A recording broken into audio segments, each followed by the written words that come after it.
আসসালামু আলাইকুম, সবাইকে স্বাগত জানাচ্ছি দ্য ভিউজে। আপনাদের সাথে আছি আমি ফারজানা হাসিন। ইরানে ইসরায়েলের হামলার মূল দুটি কারণ হলো ইরান পারমাণবিক অস্ত্র তৈরি করছে এবং তারা ওই অঞ্চলে যুদ্ধগোষ্ঠীগুলোকে মদদ দিচ্ছে। কর্মকাণ্ডকে ইসরায়েল এবং পশ্চিমারা সন্ত্রাস হিসেবে দেখে। ইরান বারবার পারমাণবিক কর্মসূচি শান্তিপূর্ণ উপায়ে ব্যবহারের জন্য এমনটা বললেও সে কথা কেউ কানে তোলেনি। ইসরায়েলকেই বেশিরভাগ দেশ সমর্থন করে গেছে, কিন্তু ইরানের সেই পারমাণবিক কর্মসূচির প্রকৃত অবস্থা কি? তারা কি আসলেই পারমাণবিক অস্ত্র তৈরির খুব কাছাকাছি ছিল? পারমাণবিক অস্ত্র তৈরি করেছে কিনা?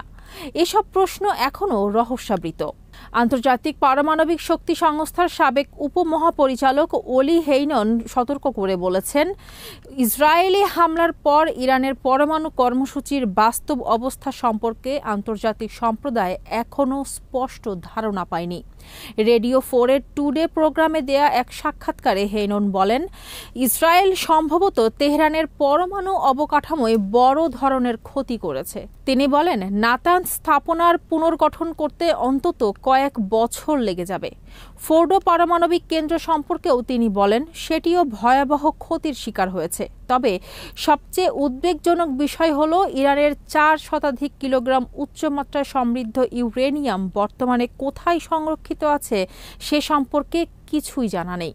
হেইনন বলেন, যদি তাদের কাছে একটি গোপন স্থাপনাও থেকে থাকে, যেটি খুব বড় না হলেও চলে, আর সেখানে তারা গোপনে অস্ত্রগ্রেড ইউরেনিয়াম উৎপাদন করতে পারে আইএইএ এর নজরের বাইরে, তাহলে তা হবে এক মারাত্মক সংকট। এখানেই শেষ করছি সংবাদ। সবাই ভালো থাকুন, সুস্থ থাকুন আর নিরাপদে থাকুন। আল্লাহ হাফেজ।